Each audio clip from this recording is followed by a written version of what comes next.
इतने लोग देखे हैं, बताइए सब लोग। आइए ये गाना का फरमाइश है, इसके बाद सोनी जी आएंगे। ए राजा का हो कि ये राजा आ सोनवा कैसे करिया आ दिल्ली शहर से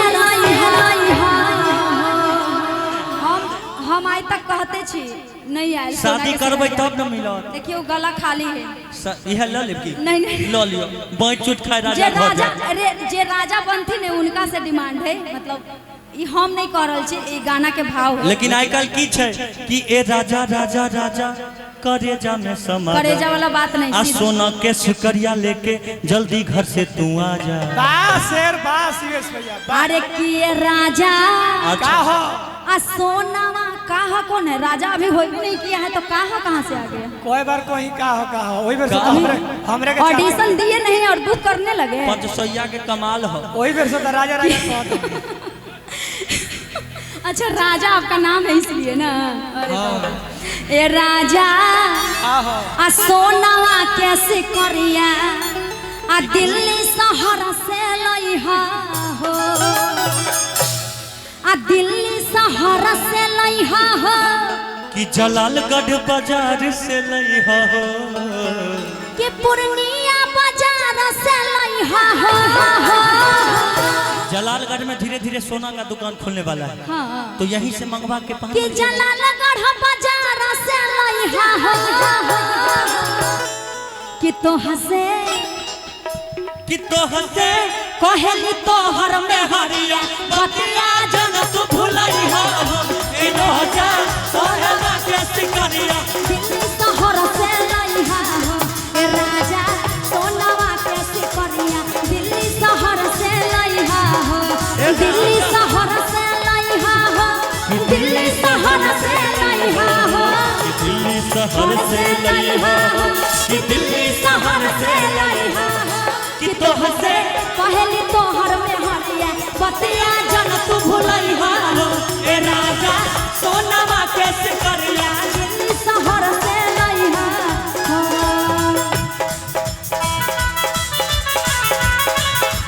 गलियों में आके दिल तोड़ा कि घुघरू बांध लिया पलानी में जब तू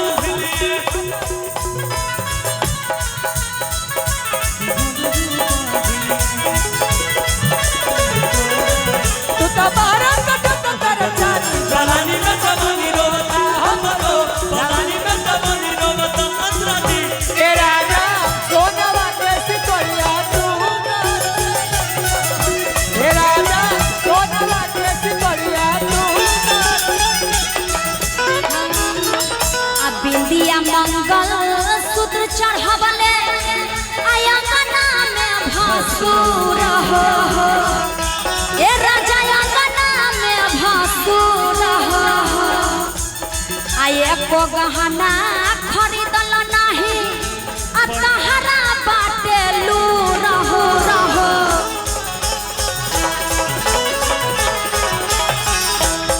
बिंदिया मंगल सूत्र चढ़ावले आंगना में भासुर हो, राजा आंगना में भासुर हो, शादी बदना एको गहना खरीदल न तहरा बाटे याद हो, आय तोहरा न बाटे याद हो, हीरे के बाटे न लूर हो, राजा तोहरा न बाटे लूर हो, आ दिल्ली शहर से लइहा हो, दिल्ली शहर से लइहा हो, कि तोहर शहर से लइहा हो, कि दिल्ली शहर से लइहा हो, कि तोहसे कहली तोहर में हरिया बतिया जन तू भुलइहा हो, ए राजा सोनावा के सिकरिया दिल्ली शहर से लइहा हो, ए राजा सोनावा के सिकरिया दिल्ली शहर से लइहा हो, ए राजा सोनावा के सिकरिया दिल्ली शहर से लइहा हो, ए राजा सोनावा के सिकरिया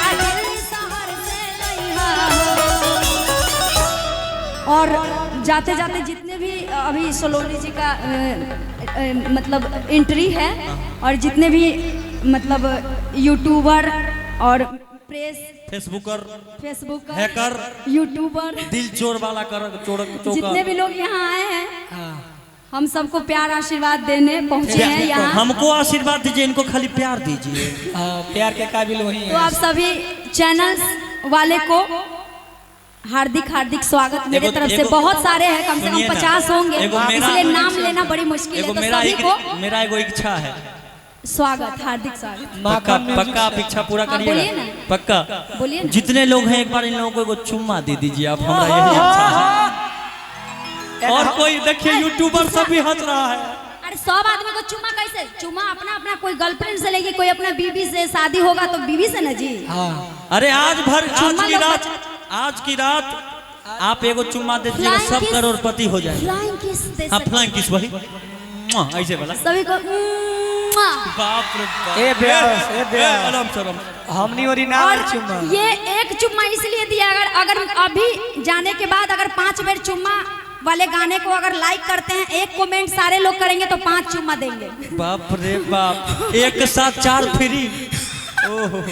हमारे कमेटी के मेंबर सबको भी एगो चुम्मा दीजिए, चश्मा उस्मा सब। अरे हाथ उठाइए, कितने लोग 5 बेर चुम्मा वाला गाना देखेंगे? जो देखे वो मत उठाइएगा, हाथ उठाएंगे। और जितने भी जलालगढ़ यहाँ उपस्थित तमाम लोगों को मेरा 4 चुम्मा फ्री। बाप रे बाप। जरूर देखिएगा, एक कमेंट जरूर कीजिएगा, सबका कमेंट पढ़ेंगे। सुनिए और सुनिए, यहाँ का नाम भी लिखिएगा। पूर्वा बाबा है पीछे से देख रहे हैं, उनके लिए बस एक क्यों कहेंगे बात कि जो जवान नहीं देखते वो बुजुर्ग देख लेते हैं।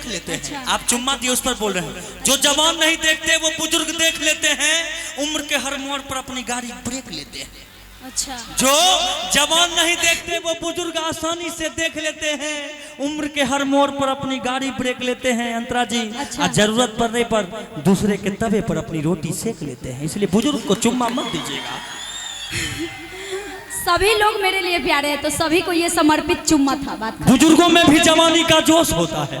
अच्छा। कि बुजुर्गों में भी जवानी का जोश होता है, और तन भले ही कछुआ है लेकिन मन अंदर से खरगोश होता है। बाप रे बाप। आपको बूढ़े का बहुत फीलिंग्स मालूम है। बाबा सब बहुत सारे हमारे गांव में रहते हैं, कहते हैं कि दोबारा कोई जुगाड़ लगाओ ना। देखो अपने कलाकार सब एक से एक लाते हो तुम। हाँ, एक प्रोग्राम में हम भी गए थे, जागरण का कार्यक्रम था, तो बैठे थे तो हम बोले कि कितने लोग कुंवारे हैं, हाथ उठाइए। तो बाबा भी हाथ उठा दिए, तो सामने में हमको दिख गया, पीछे में पता नहीं कितना बाबा उठाए होंगे। तो हम पूछे कि बाबा आप कुंवारे हैं? तो बोल रहे अरे देहिया न बुढ़ाया है, मनवा थोड़ी बुढ़ाया है। हम बोले हे भगवान, हम बोले बताइए आप ऐसे उठा रहे हैं, आपका शादी तो हुआ ना? तो बोल रहा है आप बुढ़ा गए हैं, ये सब काम कर रहे हैं, हाथ उठा रहे हैं, बताइए। बोले कि शादी कितना लोग करना चाहते हैं तो हाथ उठाए, ये वाला बात था। तो हम बोले कि आप शादी कीजिएगा बुढ़ारी में। तो बोल रहा है कि देहिया ना बुढ़ाया है, मनवा थोड़ी बुढ़ाया है। बताइए कि बुढ़वा रहे बीमार कि बुढ़िया सटल रहे।